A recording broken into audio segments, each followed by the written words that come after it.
Hello viewers, আসসালামু আলাইকুম। আজকে দেখাবো 2 প্যাকেট স্যুপ নুডলস বাচ্চাদের জন্য ঝটপট মাত্র 3 থেকে 4 মিনিটে তৈরি করে নেব। তো এখানে হাফ কেজি পরিমাণে লিকুইড পানি দিয়ে ভালো করে জাল দিয়ে নিচ্ছি।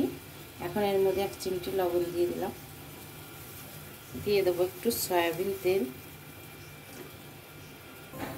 এখানে এখন দিয়ে দেবো স্টার স্যুপ নুডলসের 2 প্যাকেট নুডলস দিয়ে দেবো এর ভিতরে।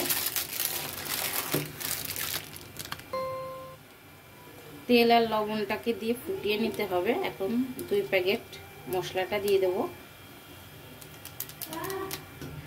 এখন ভালো করে নাড়াচাড়া দিয়ে মিশিয়ে নেব।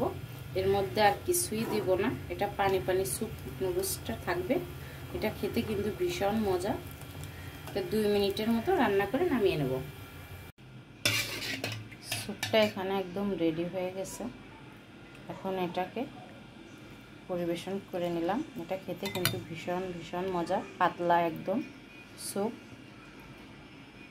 এটা ম্যাগি নুডলস স্যুপ। ভালো লাগলে লাইক শেয়ার কমেন্ট করবেন। অন্য কোনো রেসিপি নিয়ে আবার হাজির হব। আল্লাহ হাফেজ।